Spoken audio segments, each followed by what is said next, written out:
Good evening, mamas. We can all agree that since the dawn of time, the worst thing to happen to the internet, to YouTube.com specifically for the most part, is family vloggers. We've talked about them in the past. It's like the millennial adults that, to save their marriage, or instead of just getting a job, just pop out babies like goddamn hotcakes, and then shove a vlog camera the second they're popped out of the coochie, and don't give them a single even chance at a normal, not psychotic life. Those kind of people. We've talked about them in the past. Everyone's talked about them, I feel. That's a dead topic. But there's a side to the story that I feel like not too many people talk about, and I want to get into it. And that's kids using their parents for views, and not necessarily just kids. By kids, I don't mean like children, like iPad toddlers, like switching off fucking Cocomelon and opening up the camera app and then recording their dad falling down the stairs and then getting $3 bajillion. Not necessarily that. I'm talking the offspring, the children of adults that decide to use their parents for content. This probably doesn't ring any alarm bells for most people. You're probably thinking, what is this bozo complaining about? I gave this some thought. I've been thinking about this for a while. I've been thinking about this for a while because adults, as most people know, and as most adults are very technologically not intelligent. Like, parents, for the most part, don't really understand how social media works, like bare bones, like how even to open up apps a lot of the time, but also don't understand the implications of apps like TikTok, where, literally anything has the opportunity to go viral. And I think, there's really a scale to the exploitation of people's parents on social media. On the very safest level, which I don't even have a problem with, is people that feature their parents in their content, their TikToks and YouTube, as a fun little side character. Or it's like, today I went to Starbucks with my mom, and then they show their mom or something like that. Obviously there's no problem with that. They're not the star of the show. Then above that is people who solely rely on their parents for their content. These are the type of people that have either a joint account with, say, their mom or their dad or their grandma or their grandpa. And by the way, I think it gets worse the older the parent or grandparent is. If you are making TikToks with your grandparents, could be cute, but we'll get into that in a second. You have the middle layer is people that, like I said, are kind of co-owners of an account. And then the worst level of it all is people that just straight up shamelessly are pulling pranks on their parents 24/7, and that's all their content is. Let me tell you why I think it's so weird and icky to me. And I understand this won't be weird to most people, and I really just wanted to say this to see if I'm actually fucking crazy and there's literally nothing wrong with this. But I can't be the only one that thinks that, parents that don't really understand how social media is really shouldn't just be thrown into TikTok videos or YouTube videos. And I can think of specifically of this one TikToker that features his mom quite a bit in his videos, and he'll say something very very what is the word? He'll play a dirty song lyric, or play the Pornhub sound effect or something, and get his mom's reaction. And obviously it's funny. There's no denying that stuff like that is funny, and the videos do very well. But there's another issue that lies with that. I kind of talked about how the like parents are older. They don't really understand how TikTok works. They think like, oh, my child is recording me for their silly little Snapchat story or something, if they even understand what Snapchat story is. And then next thing they know, they've been seen like 30 million times. Everyone in their like office has seen it.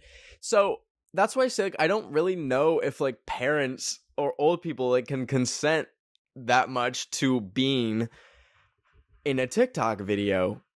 And obviously not all parents are stupid. Like, I'm sure a large majority of them, like, understand how the internet works now, in 2023, that, like, TikTok has the ability to spread. But, it's not as cut and dry as, like, people saying, like, hey, mom, want to be in my TikTok? Someone might just record their parent and then throw the video up online, like, later, months later, a week later.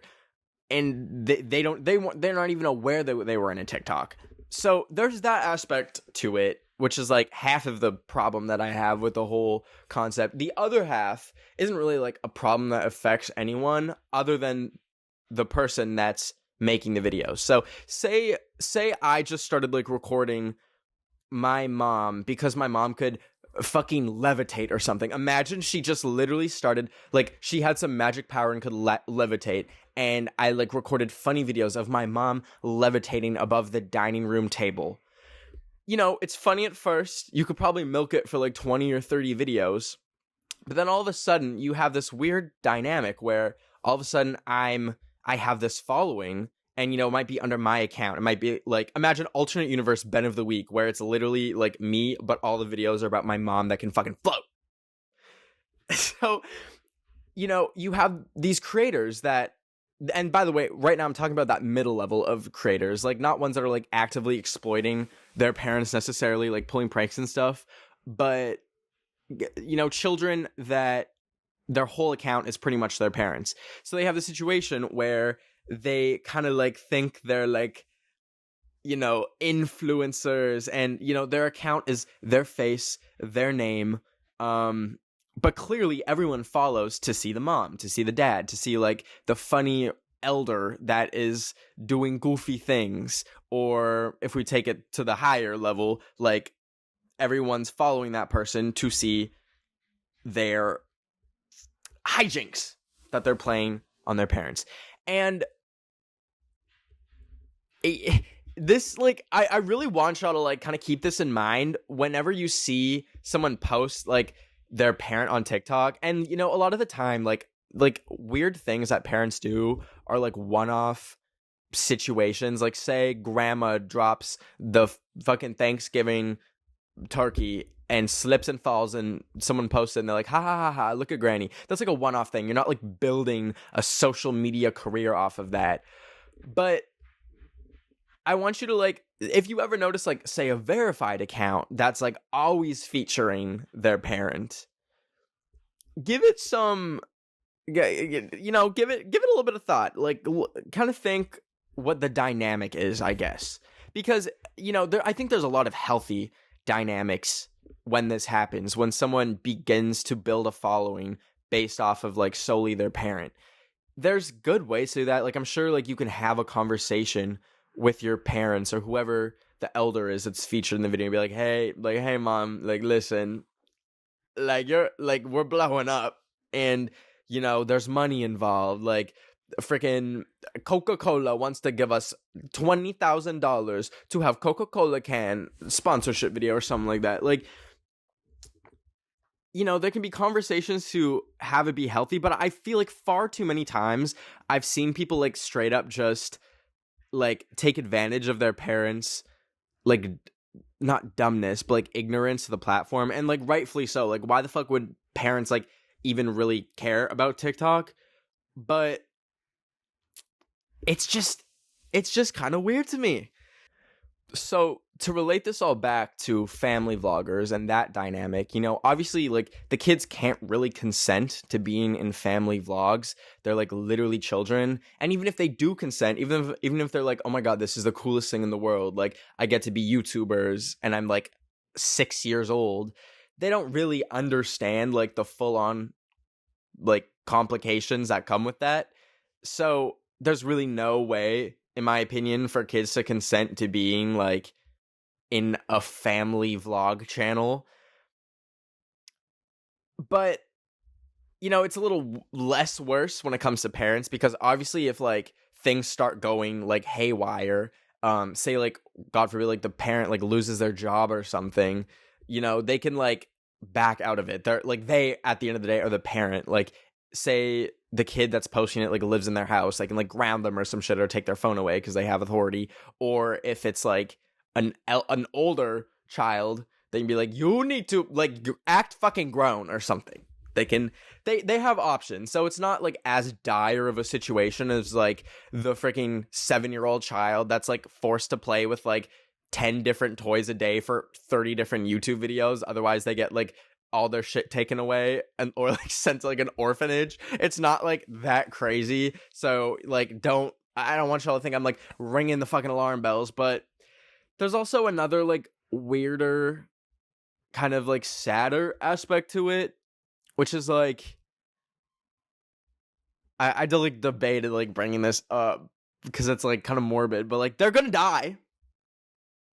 And this is more for the elderly people, someone who's, like, recording their grandma or grandpa that's, like, really, like, on death's door. That's why am I smiling, y'all? I have such a I have such a natural, like, tendency to smile, and I'm just, like, thinking about, like, grandparents dying. I'm like, like, grinning ear to ear. Y'all are, like, thinking I'm a psycho, probably. Straight face. This is serious business. So, it's not something that's evergreen. It's not like you're making videos with your friend. Like, this is, like, a very rare situation, but this has happened. That's why I'm bringing this up. There's this TikToker who, he made lots of videos of, I believe it was his mom, it might have been his grandma, and I'm not gonna, like, name names, but lots and lots and lots of videos, and unfortunately she was diagnosed with, like, a terminal illness, and eventually passed away. She's gone now, but she had some notoriety on TikTok. He made her a personal account that had, like, I think, like, over 1 million or 2 million followers. He featured her, like, a ton in his videos. But, like, leading up to her death, I remember going to her account and he had her on TikTok live, like, literally making fucking merch. Like, she was literally in her deathbed. Like, I don't even think she was, like, verbal or, like, talking. And he had her, like, slapping fucking stickers on a water bottle. Huh? Like, I saw that and I was like, oh my god. That is, like, probably the worst end of it. Because, like, let's backpedal a little bit. When you, like, any relationship that you have, whether it be a friendship, relationship with a family member, relationship with a significant other, anytime that's brought on the internet, or it's, like, a piece of, like, public discourse, it's gonna be soured. It's gonna become rotten. And I know that's, like, a very pessimistic view of that. And, like, you might think, oh, but what about, like, XYZ couple? They're my favorite couple on TikTok. They're so cute. Or, oh, look at this mom and her son. They're so cute. No. It might be good. Like, there are some good, like, healthy relationships that are, like, so public and online. But the fact of the matter is, they would be better if it weren't for social media, if they kept all that stuff offline. That's kind of, like, a personal belief of mine. And there are arguments to be made there. Like, obviously, say you start making videos of your grandma and it's funny, boom, you get 5 million followers, and then you're able to, like, make money from it, and then you buy grandma, like, a fucking Lamborghini or something. That is obviously a good, like, that helps a ton. And especially, like, I don't even know if I can, like, make this argument if, say, the situation is like you're maybe not doing so well financially, and, like, taking videos of your family, like your mom or something, ends up getting you out of a sticky financial situation. Like, okay, that's good. That's, like, maybe, like, if you can do that bottom layer that I talked about, where, you're just featuring your parents here and there, and that's enough to, like, get y'all out of a bad situation, good. That's how it should be done. But if you are literally forcing your fucking mom or grandma who's on her deathbed to be putting stickers on a water bottle for merch, oh my god, like, oh my fucking god, that's crazy. That's crazy. And obviously I don't know all the dynamics about it. I don't know, like, to what caliber this poor lady, like, was willing to be doing all this. But personally, you know, I don't know that that's something that I would want to be doing if I was on death's bed. Is that the term? I don't know. I don't think I'd want to be making water bottle merch. So, and, like, obviously, like, I think a lot of the time, like, the reason why it's so easy to get parents in videos and stuff is, like, it's, you know, parents might see it, or even grandparents might see it as, like, a way to connect with their child. Like, oh my goodness, like, my child loves me so much, they're putting me in their videos, and I get to be featured in it. And that might initially feel, like, really good. But I think a lot of the time, and more often than not, whenever someone's parents or grandparents are featured in any piece of content online, it's almost in, like, a mocking way. Whether it be, like, mocking their age, mocking, like, like, them, like, being bad at something, shit like that. I don't think it's, like, a lot of the time done in an affectionate way. And even if it's not mean-spirited, like, even if they're not, like, pouring fucking a liter of mayonnaise on grandma to see if she survives, like, even if it's, like, not something like that, you know, it's not exactly the kindest thing to just, like, open up your, like, parents or grandparents to the horrible comment section of the internet. Like, I've seen so many, like, innocent videos get posted on TikTok of, like, someone's grandma, someone's grandpa, someone's parent, doing something silly, and you can tell they didn't upload it from, like, a mean point of view. But then you look at the comments and it's like, grandma looks like she needs a Red Bull every 10 minutes, otherwise she's going to literally Thanos snap out of fucking existence. Like, like, the internet's a horrible place. Like, scrap all of the, like, we come here to create, we come here to build community. Shut the fuck up. TikTok and YouTube can be so vile, especially in the comment section sometimes. And you're opening up your parent to that. That's why I really think, like, you know, this is, like, a crazy fucking take, but platforms need to be more like OnlyFans. Because OnlyFans, if you want to make content with anyone else, and by make content, you know, that is a broad description, but if you want to have other people in your videos, you have to have a release form signed. And that's something that I do whenever I have other people in my videos. Like, my past videos I have had other people, they have signed release forms, they've consented to being in my video on paper.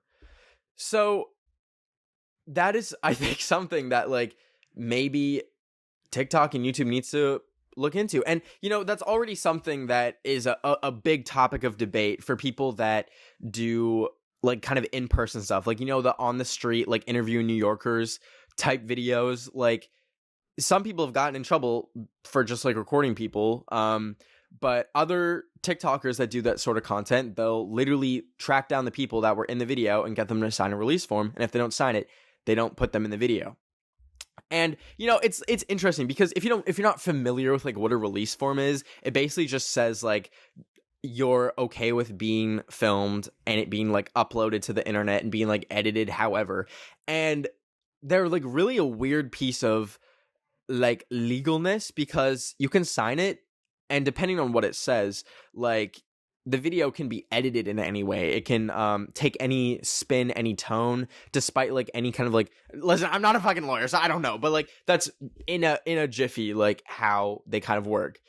And so I almost think that's how it should be for, like, anyone that's in a TikTok or YouTube. Now, obviously, this is so, like, unrealistic. Like, there's no way someone's gonna, like, TikTok is so just posting random fucking videos. It could be, like, 30 different people, like, in your class in one TikTok. You're not gonna go to every single person and be like, can you sign my release form? Like, that is unrealistic. But, you know, when things start getting more serious, when things start, like, if you have an account with your mom or your grandma that has 10 million followers, that's a business at that point. There's no denying the money that is involved in that, which also, like, you know, can solve problems, like I mentioned earlier, like can get you and your family out of like a poor financial situation, but can also sour things. Like you know, it makes no sense, but money truly does cause a lot of problems. Like, you see so many, like, yeah, to like take it back to the my brain just broke. To take it back to family vloggers, if your family's entire income is dependent on a fucking 4-year-old, you've got a problem there, buddy. You've got a problem. And that's the case for so many family vloggers. It's not like these family vloggers are keeping their full-time job while they're making $3 million from their child because they're opening toys in like a cute way. Like, that's not the case. They're quitting their job and they're putting their full focus on their child. So you're not really giving them, I guess, like a way out, because if they decide one day, like, oh, mommy, I don't want to be in like this video of opening the 8,000th surprise egg because I'm tired and my fingers are calloused and I have no friends, like, they can't really say no, because all of a sudden your family has no money. It's not really, I think, the case when it comes to adult vlogger, or sorry, like having parents in a video, because I don't really see, for the most part, like the parents quitting their job, or say if it's like a grandma or grandpa, they're probably retired, so they don't have much else to do, and they have like a retirement fund to fall back on. But it's such a weird dynamic. And also, like, you know, there's so many, like, as I mentioned earlier, with social media relationships and friendships, and how being in the public eye has the tendency to pull friendships and relationships apart. Imagine that happening to your fucking mom or your dad. Like, some external thing, like say there's some controversy, or someone starts commenting, like makes up some rumor, like say it was me and my levitating mom. They're like, Ben, actually, I'm trying to think of an example. I've like gotten so off the rocker with like my example of like my mom fucking levitating. But imagine people like started some rumor that like tore me and my mom apart. Like, it's shit like that is so scary, because a relationship between your parent is you and your parent. It is so unnatural to all of a sudden have 10 million people in that. So that's scary. But also, like, money wise, all that aside, I just have seen so many people that, you know, like, will all of a sudden turn to like posting their parent because, like, say their parent does something funny or they're charismatic, and like every video they post with their parent like gets like 10 million views, and then they post something of themselves and it gets like 5,000 views. That cannot be a good feeling. Also, especially like for like kind of more established creators, like creators that maybe have like 2 or 3 or 4 or 5 million. Maybe you're in a slump and start posting their parents doing something funny and they get views again, but then they themselves can't get views. That, I can't imagine that feels good. So,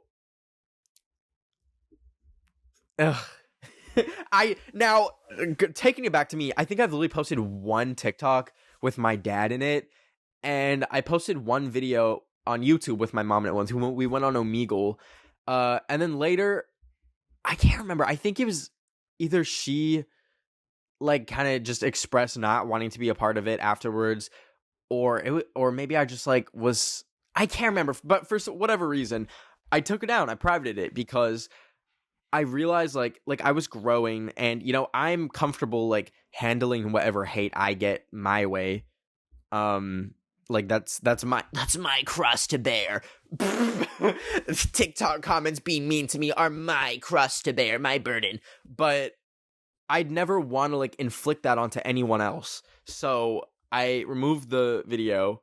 The TikTok I probably would keep up because like my dad's like in it for 3 seconds, and I think he always like wanted to be in a video or something. So I just like threw him in for like literally 5 seconds.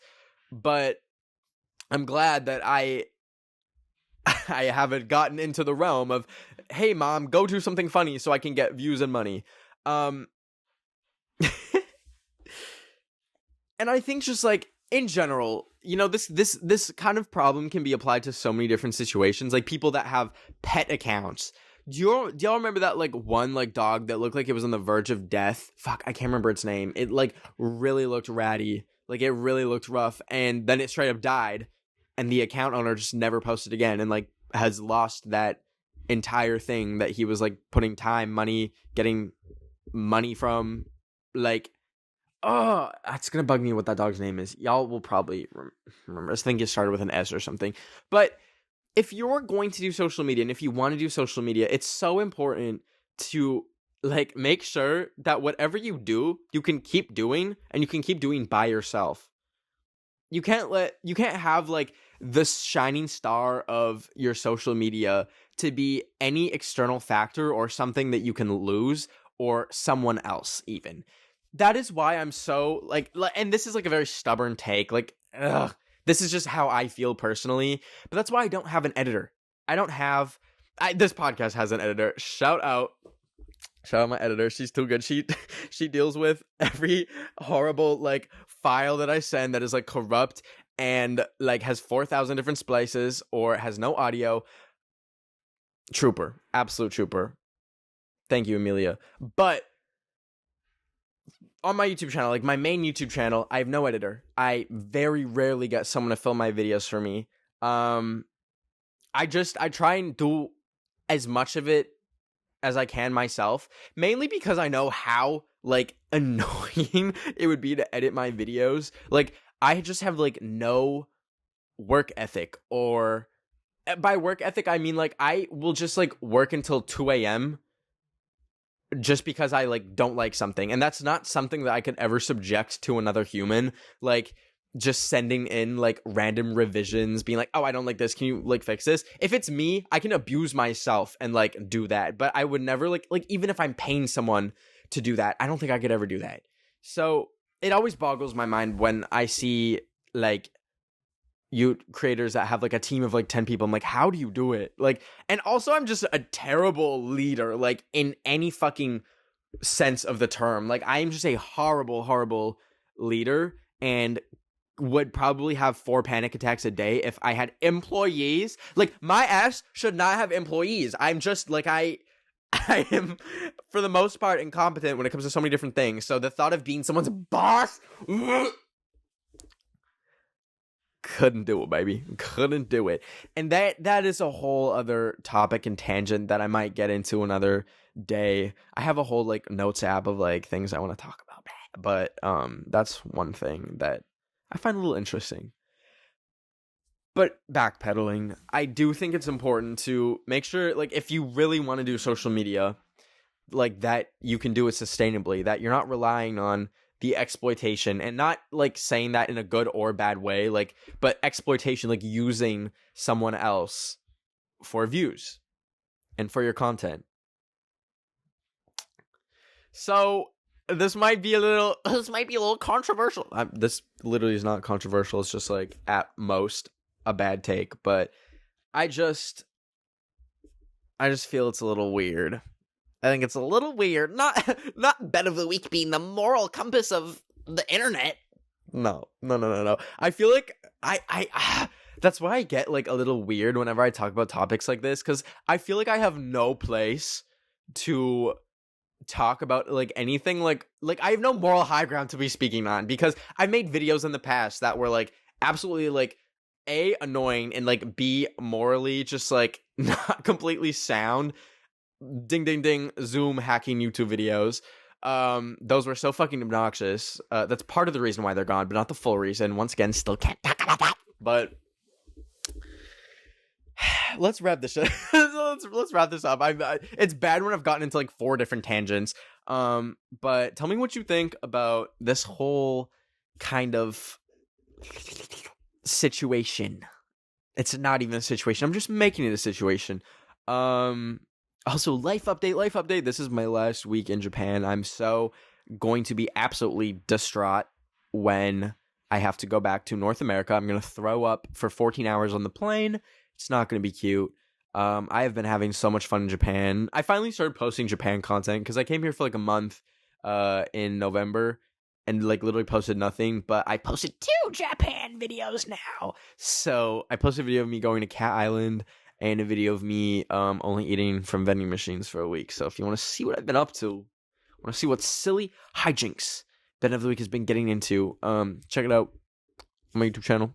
I love y'all. Do not forget it. Oh. Also, I made, well, I didn't make, but I, like, revived my second account on Instagram. It's Ben D. Almeida. BenDealmeida.